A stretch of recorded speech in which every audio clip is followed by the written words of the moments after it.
Chicken curry त हामीलाई अति नै मनपर्ने खानेकुराहरू मध्येमा एक हो। तर यसपालिको यो चिकन करी चाहिँ अत्यन्तै स्वादले भरिपूर्ण पक्कै रहनेछ। नमस्ते साथीहरू, तपाईहरुलाई स्वागत गर्न चाहन्छु सजिलो किचन च्यानलको अर्को निकै नै विशेषवाला भिडियोमा। यदि तपाईहरु च्यानलमा नयाँ हुनुहुन्छ भने च्यानललाई सब्स्क्राइब गर्नलाई नभुल्नुहोला। अर्थात तयार गर्छौं हामी यसपालि जापानिज चिकन करीलाई। यो अत्यन्तै स्वादले भरिपूर्ण भएको रेसिपी र एकदमै हेल्दी खानेकुराहरु मध्येमा पनि एक हो। अब यसको लागि मैले यो करी पेस्टलाई लिएको छु। त्यसपछि एउटा भाँडा बसाल्ने, त्यसमा तेललाई राखिदिने। तेल राम्ररी तातिएपछि यसमा प्याजलाई राखिदिनु पर्दछ। अब यसलाई यसरी मिलाएर चलाइदिनु पर्यो।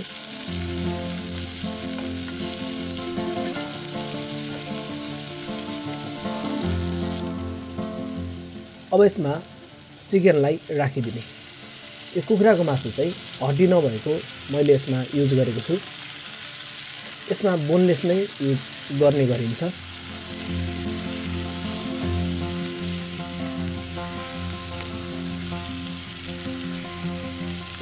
मासुलाई राम्ररी यसरी फ्राई गरेपछि छोपिदिने। त्यसपछि निकालेर अदुवा र लसुनको पेस्टलाई थोरै राखेर चलाइदिने।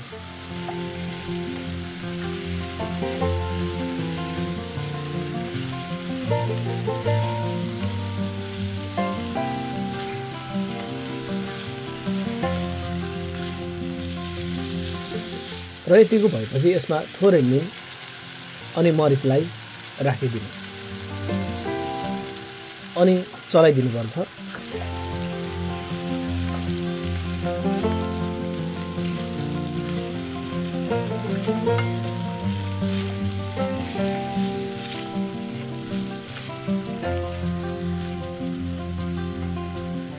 अब यसमा आलु अनि गाजरलाई राखिदिने अनि चलाइदिनु पर्छ। आलु र गाजर चाहिँ अलि ठुल्ठुलो खालको साइजमा काटेर यसमा राखिदिनु पर्दछ।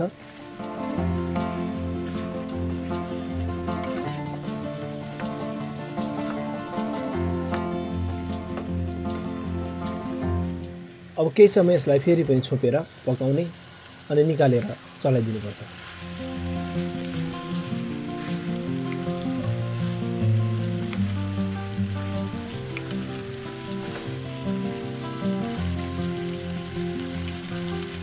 र यतिको फ्राई भइसकेपछि यसमा अब पानीलाई राखिदिने। यसलाई यसरी मिलाइदिने।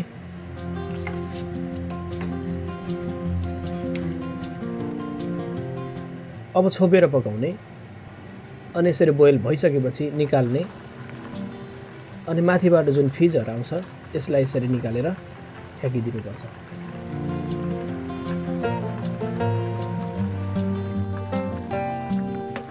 अब यसलाई यसरी चलाएर मिलाइदिने।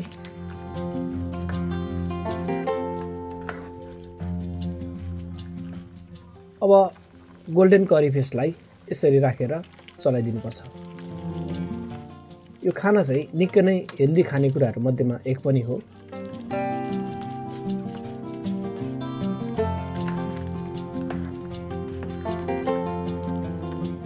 त्यही मध्येमा टेस्ट अटलास अवार्ड 2022 मा यो जापानिज करी चाहिँ एकदमै बेस्ट अवार्ड पनि यसले जित्न सफल भएको थियो। यो निकै नै राम्रो करी पनि मानिन्छ।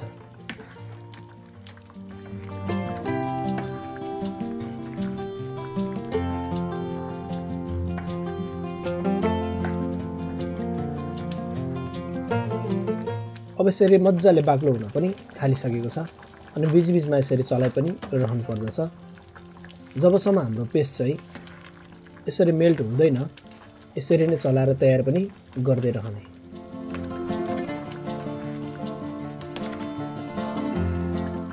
अब छोपेर पकाउने अनि यसरी निकालेर राम्ररी चलाइदिनु पर्छ।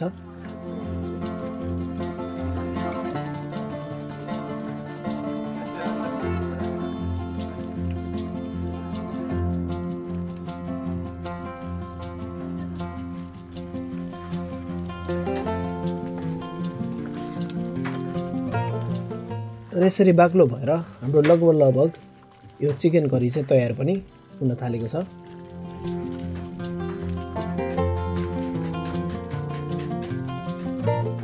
अब हाम्रो यो चिकन करी तयार पनि भएको छ। अब यसलाई राइससँग सर्भ गरिदिने। अत्यन्तै स्वादिलो भएको र यो जापानिज चिकन करीको रेसिपी तपाईहरुलाई कस्तो लाग्यो? यदि मन पर्यो भने यसपालि बनाएर खानलाई पक्कै नभुल्नुहोला। फेरि भेट्नेछौँ अर्को भिडियोमा। तबसम्मलाई नमस्ते।